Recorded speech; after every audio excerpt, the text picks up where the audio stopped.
Hey, it's Kim Commando Today, your daily podcast to keep you up to date with all things digital and beyond. And I'd love to have you be a part of our podcast. You can make an appointment to speak with me. Just head over to commando.com, and on the top right, there's a button that says Email Kim. Fill that out, and that's it.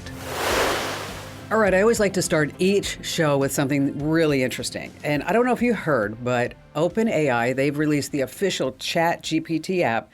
It's now available in the Apple App Store. But you have to be really careful. So when you start looking for the ChatGPT app in the Apple Store or even in the Play Store, is that there's just like these slew of apps that are just scammy, malware, badware you just want to stay away from. So you want to get the official app. Make sure that the developer is OpenAI. And you can look in the description. And in the description, it says in-app purchases will be $19.99 a month. Okay, that's when you know that you got the real McCoy. Again, the developer's OpenAI. That's the one that you want. So in case you're wondering, yes, no Android version quite yet. It's going to be a couple of weeks for that, they say. But wouldn't it be great when ChatGPT can actually interact with, say, Google and Apple's assistants? So you could just say, you know, the name of the assistant, which I don't want to say because it's going to just blow up all your devices. Say, ask GTP about this or that or whatever it may be. I just wonder, though, if you do this enough times, if our smart assistants are going to get jealous and they're going to say, you know what, you just go ask ChatGPT yourself. Okay, sounds like you don't even need me. Wouldn't that be something? And on that happy note, welcome, ladies and gentlemen, to this. It's the largest show about all things digital, your most trusted source. I'm, of course, America's beloved digital goddess, Kim Commando, here with you once again. And if you're a new listener, hey, we're so glad that you found us. And if you're a regular listener, welcome back. You can find the Kim Commando Show on over 420 top stations across the United States. And we're streaming in your favorite radio app. Just search for my last name, Commando. And you can also find us as a webcast and also as a podcast commercial-free over at commando.com. In the upper right-hand corner, you just want to join the Commando community. It's just a few bucks a month, and you actually get a free 30-day trial. Once again, that's commando.com. And yes, I did say commercial-free, too. And a big hello and salute goes out to all of our listeners on the American Forces Network Radio, reaching over 375,000 U.S. service members serving in 175 countries. And I love this. 200 ships at sea get the Kim Commando Show. And our T-Mobile Unlimited listener line is now open at 1-888-825-5254 is the way to join us. And just a quick reminder, if you're just too dang shy to come on a big-time show and podcast, I just want to remind you that you can drop me your questions over on our website. That's commando.com. And in the upper right-hand corner, there's a link that says Email Kim. All right, every single day I visit at least 30 different websites and talk to industry insiders, and I read white papers and research papers. It's just nuts, just to make sure that we are both up to date on all things digital. And let's start with 5 things that you need to know about tech. And starting with number 1, more than 2/3 of all Americans, that's 60%, are really concerned that AI could put the future of all humanity at risk. And based upon what you're about to hear, they're right. And I will tell you that I am actually one of that 60% myself. You may have heard the name Sam Altman. He's the inventor of ChatGPT. And he told Congress that AI must be controlled by governments because it's rapidly evolving to the point where it has more information instantaneously available to it than any possible human could. Now, there are even predictions that using its own reasoning, AI could eventually consider itself a god, and write its own code of conduct, a Bible of sorts, for the human race. Now, before that can ever be allowed to happen, we must never lose sight of the fact that AI was built by humans to serve humans. It only knows what we ourselves tell it. And we all have to remember that God, however you perceive him, is more than just a bunch of electronic components just soldered to a motherboard. Coming in at number 2 on our list of 5 things is Temu is poo-poo. That's right. It took just 17 days for China-based shopping app Temu to just whiz past Instagram, WhatsApp, Snapchat, Shein in the App Store, and just have the top downloads everywhere.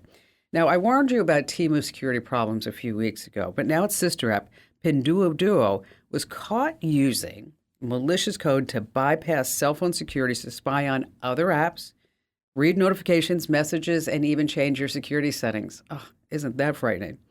Now, shortly after this announcement about Pinduoduo, the U.S. government has accused Temu of data risks. No surprises there.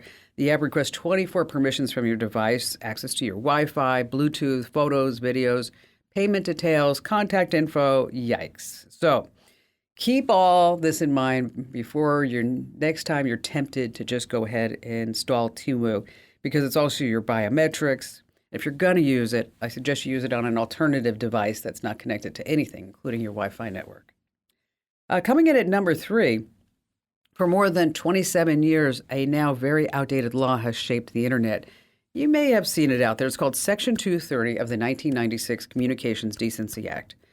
It has serious implications. It protects the social media sites, the online platforms like Facebook and Instagram and Snapchat and TikTok and Twitter, all the rest, from being held responsible for what their users post.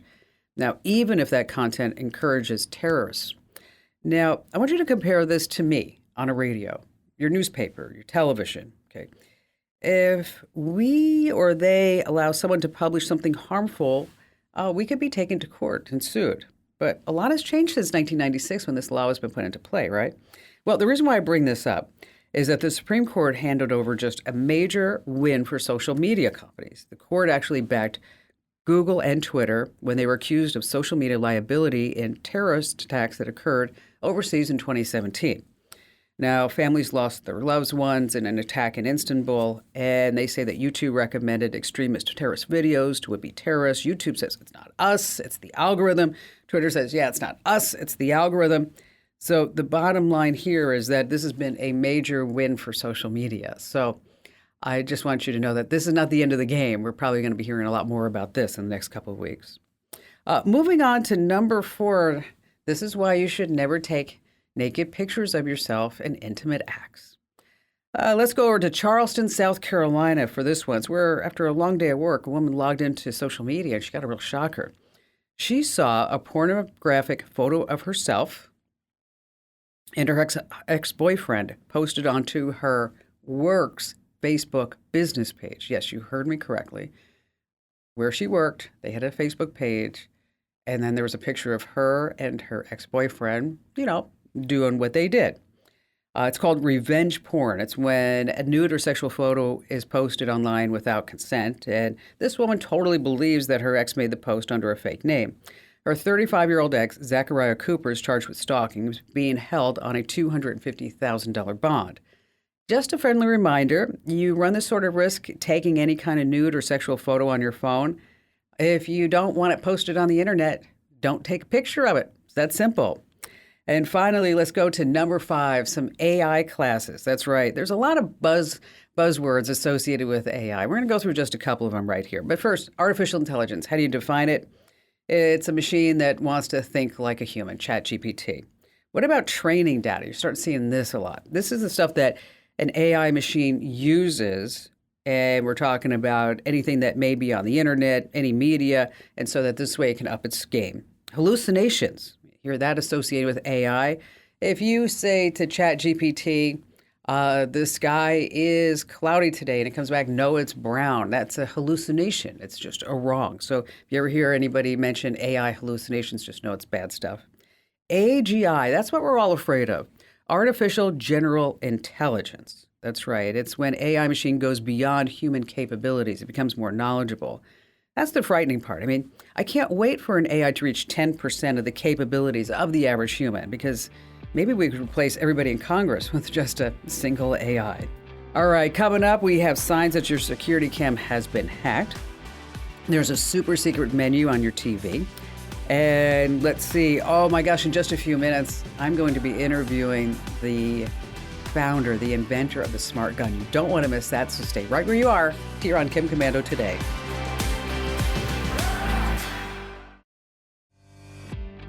Hey, if you ever have any questions about something digital, just a quick reminder, you can send them to me over at the website, old school. I love this way, though. You go to komando.com. At the upper right-hand corner, there's a link that says Email Kim. Now, if you haven't tried our new Komando 2.0 newsletters, you're going to love them. If you have the newsletters in past, there were just too many, and I hated the clickbait and the colon cleanse ads. I heard you. It's all new and improved with just one ad, and I promise you it's not a colon cleanse. And so head over to getkim.com to sign up right now.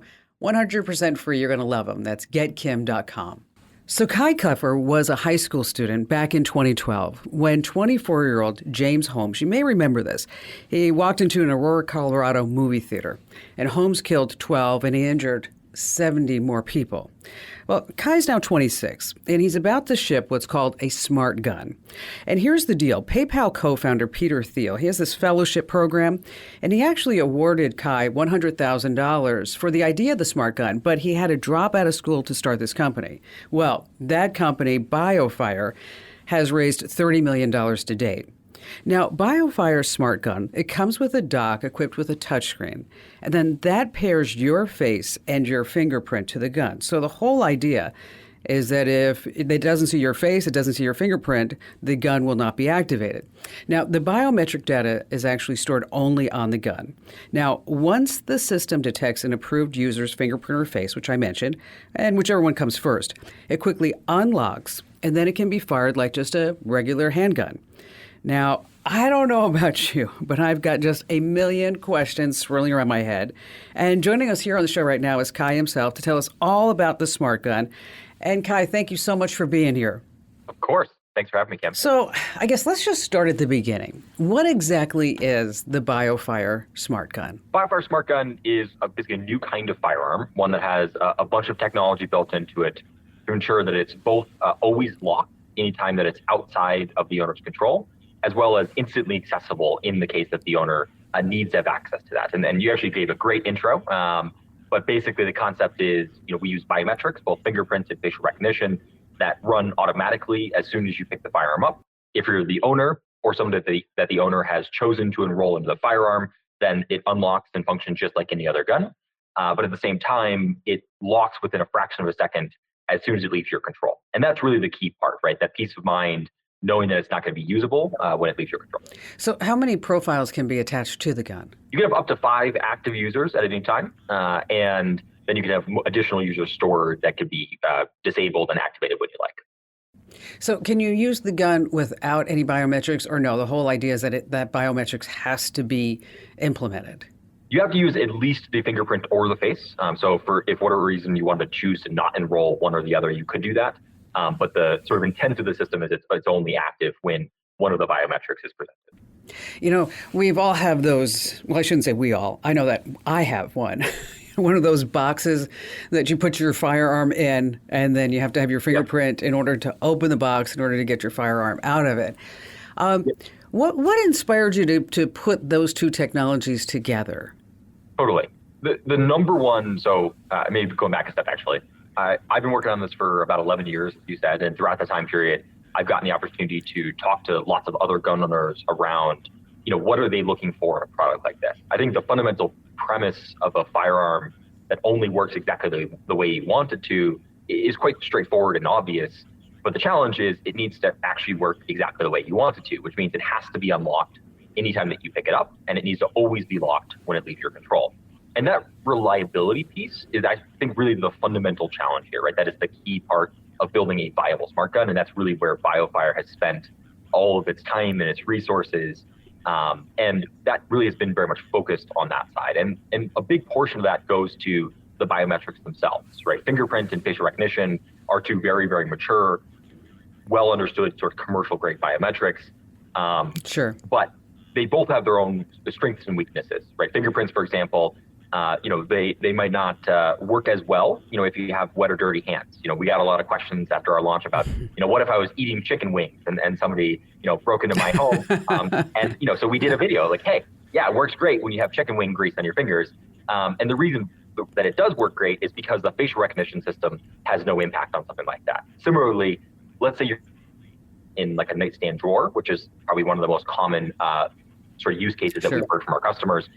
Your face is not going to be kind of in view behind that firearm for quite a while as you start to take it out of the drawer. It's only seconds, but seconds matter. Versus the fingerprints will work instantly, as soon as you have your hand around the grip. And so the two of them combined really are just substantially more reliable because either the fingerprint or the face can be used to unlock the gun than just one of it by itself. I'm fascinated about how you were able to get that grant from Peter Thiel. Can you talk to that just a little bit? I mean, you were a young guy, but somehow you were able to figure all that out. Yeah, so I had been working on sort of the concepts and technology around BioFire for quite a few years, actually even before the Teal Fellowship. In fact, like during my time sort of during, going back to started this my sophomore year of high school, and very much from an engineering technical perspective, like how could I apply my sort of interest and passion for engineering to this space. That turned rapidly into like a research project, after the science fair, backed by a variety of other sort of investors out of Silicon Valley. And then I actually spent some time at MIT as well, working on a double major in computer science and business. And that was really where I spent a lot of time working on more the business side of BioFire. Like, what would the product look like? Would we be manufacturing the entire firearm, or just like building a device that would convert an existing firearm? All those sort of kind of fundamental questions. And so it was after all that work that I ended up applying for and receiving the Teal Fellowship. As you mentioned, $100,000, dropped out of MIT to focus on building the company full time. And that's really where we started hiring people, focusing this full time, and we've been working on a production product ever since. All right, Kai, it's clear that you've done just a ton of research and wow, just so much hard work to bring the smart gun to market. And it's going to be here in the fourth quarter. Now, I have to tell you, I'm just so amazed, really, that you're only 26 years old. But here's the deal. We just need to take a break. Yeah, I know. I don't like it either. We have to play a few commercials because that's how we make money and that's how we pay the bills over here. But when we come back, Kai, I want to get into the nitty gritty of the smart guns. I mean, I want you to tell us exactly how does this technology work? What specifically makes this gun super smart? And get this, we also have a few listener questions about your smart gun that I'd like you to answer right here with us. So we're going to get to all of that and more in just a minute or two. And then still to come, we have our digital privacy tip about security cams that are hacked and also a secret TV menu. We have more of your phone calls that you don't want to miss here on Kim Komando Today.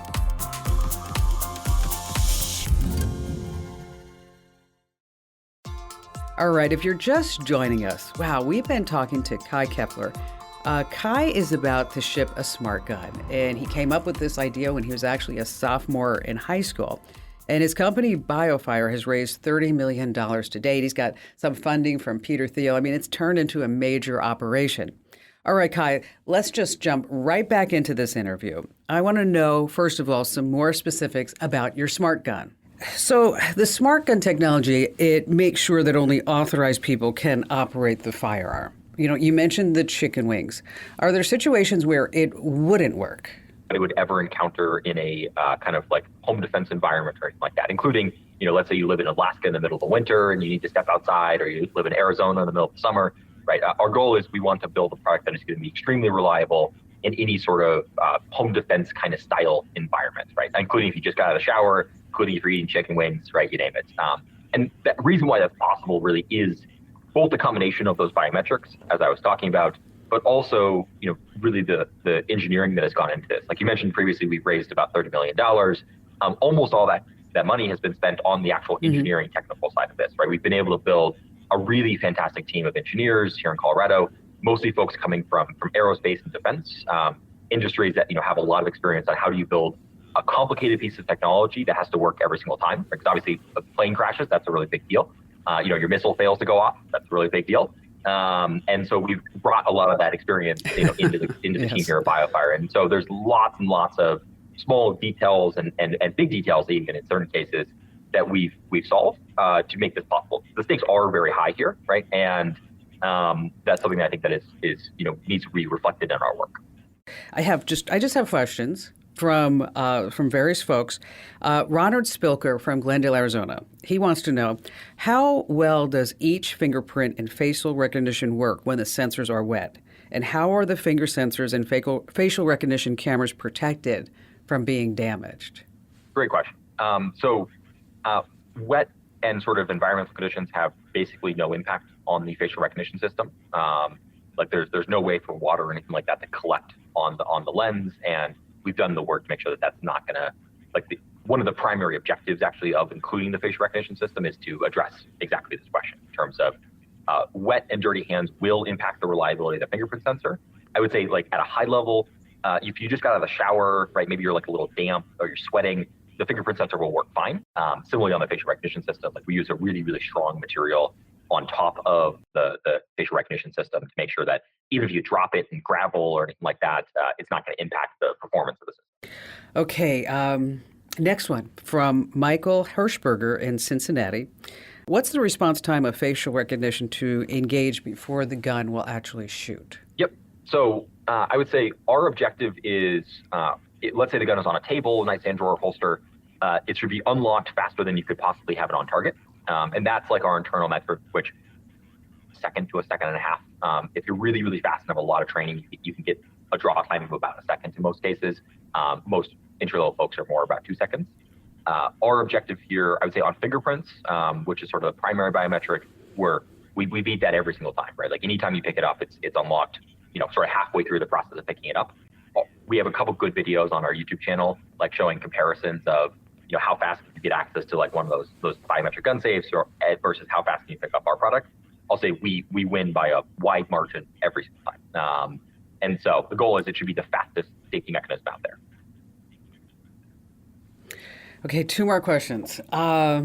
He says his name's Jimmy Dean. Not sure if that's real, but we'll just go with it. In Shreveport, Louisiana. Okay, this is kind of a strange question, Kai. Okay.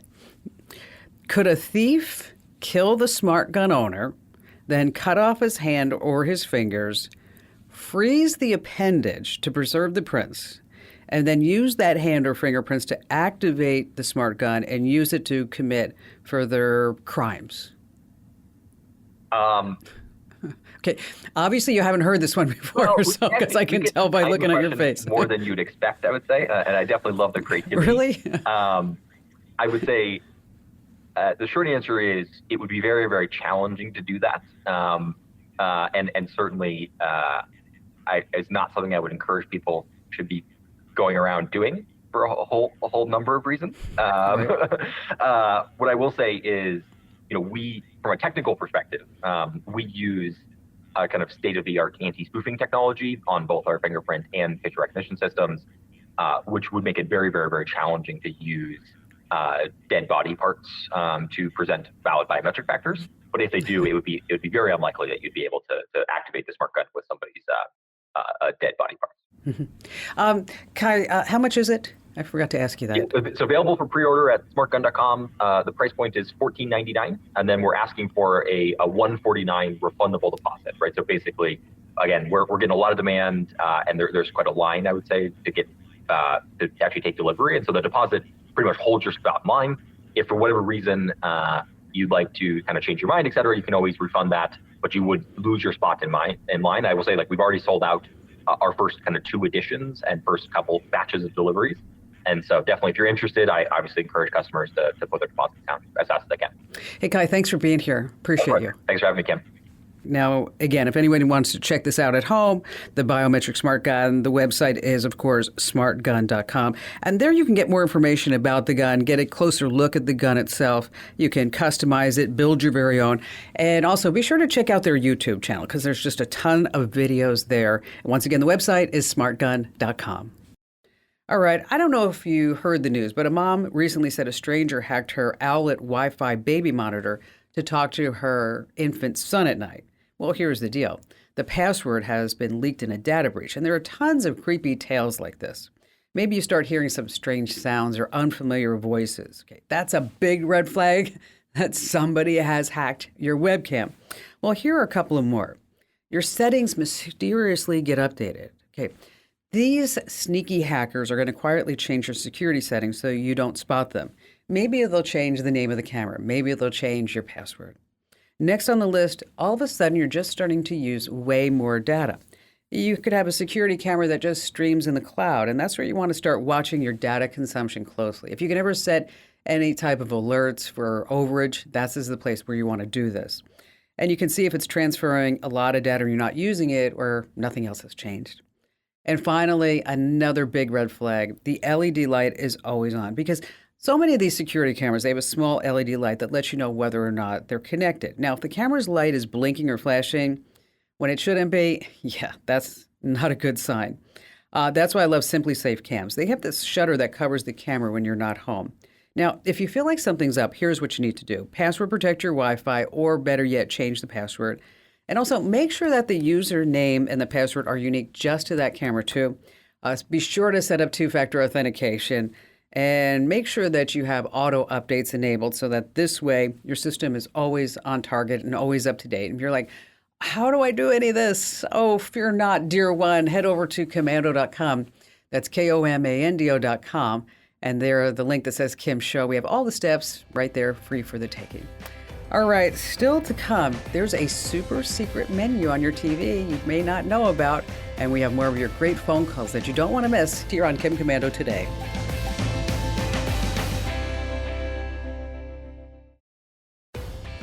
All right, before we go back to all of your great phone calls, if you were to take a guess, which country's residents are most addicted to their smartphones? And I'll tell you right now, it's not the United States. Okay, the serious screen addicts are in, drum roll please, South Africa. They spend 9.5 hours a day just looking at their smartphone. On the flip side, folks in Japan, a mere 4 hours a day. Americans, we're at 7.5 hours a day on our phone. The average person is awake, by the way, for 17 hours a day. So if you're finding that you're on your phone a little bit too much, what you want to do is take a look in your iPhone under Settings and Screen Time. And for Android, you're going to go to Settings and Digital Wellbeing, Parental Controls, and Dashboard. And that's where you can see how much time you're spending on your phone. You may be surprised. I actually looked at mine, and I thought it would have been higher, actually. 2 hours and 41 minutes a day for me over the last week, but that does not include me sitting on my MacBook or my iPad. Oh, that's bad. All right, back to the phone. Stephen in Columbia, South Carolina. Hi, Kim. Hope you're doing well. I have a question that I think your readers and listeners around the world also have.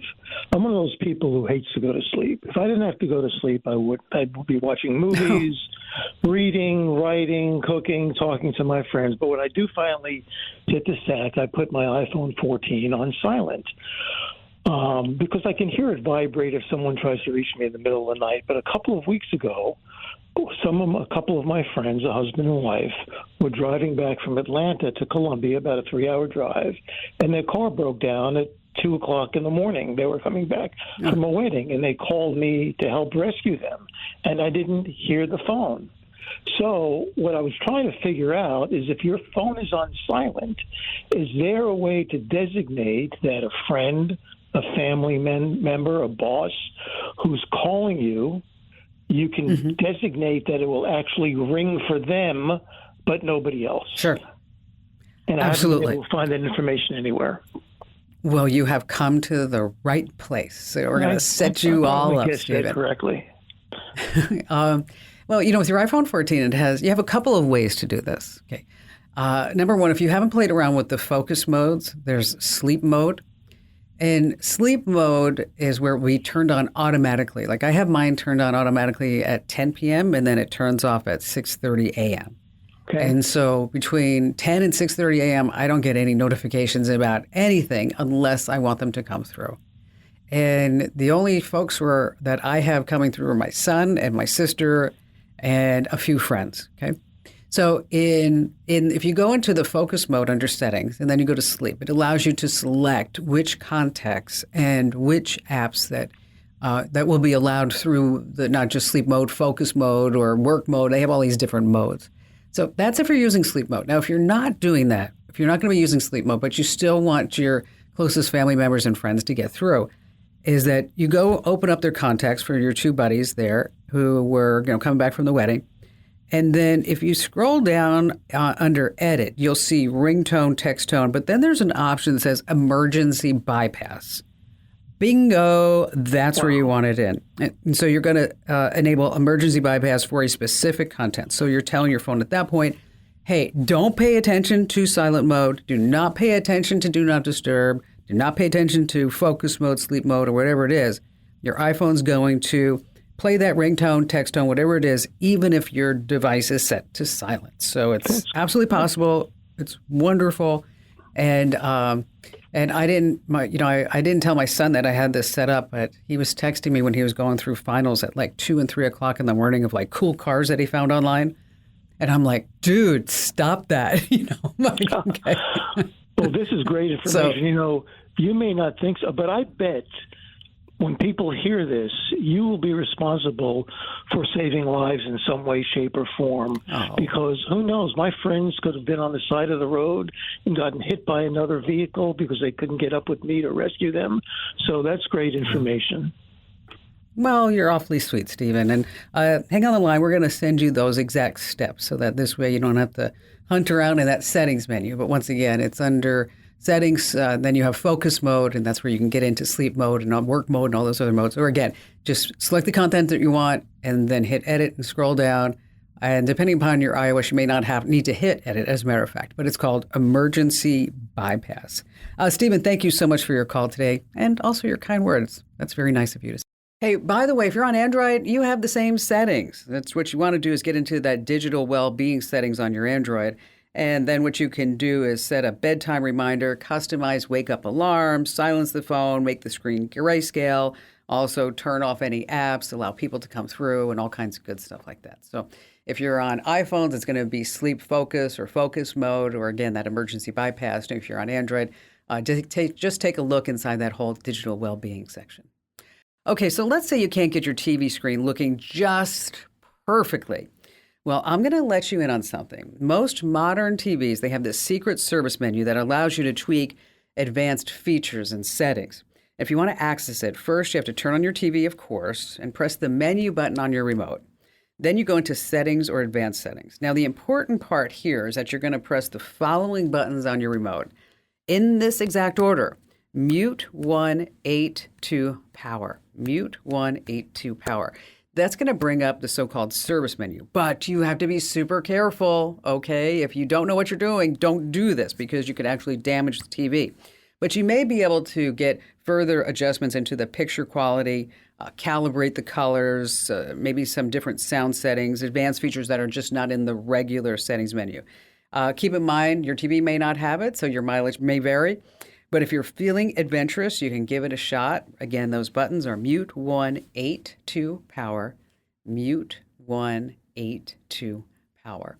Now, if you love these short digital life hacks, things that you can use time and time again or to impress your family members and friends with great tech party tricks, make sure that you get my podcast. It's called the Daily Tech Update. Every single day, you get 2 1-minute podcasts, so 2 minutes a day. That's all it is. So you know what this is perfect for? When you're brushing your teeth. So every morning you can listen to the Daily Tech Update every single morning. And then you're going to get fresh tech news and tips. And then you're also going to get fresh breath. Oh my gosh, that is a double whammy and it's a winner. So wherever you get your podcasts, I want you to make sure that you get our Daily Tech Update. Just search for my last name, Commando, of course, with a K. And again, that's Commando with a K. Wherever you get your podcasts, make sure you get that Daily Tech Update. Hey, do me a solid and make sure you tell 3 friends about the Kim Commando Show and Kim Commando Today podcast because knowledge is power and you can find me at commando.com. This program is a copyrighted production of Westar Multimedia Entertainment and protected by the copyright laws. Any rebroadcast or use of this program for commercial, business, economic, or financial purposes without the written permission of Westar Multimedia Entertainment is strictly prohibited.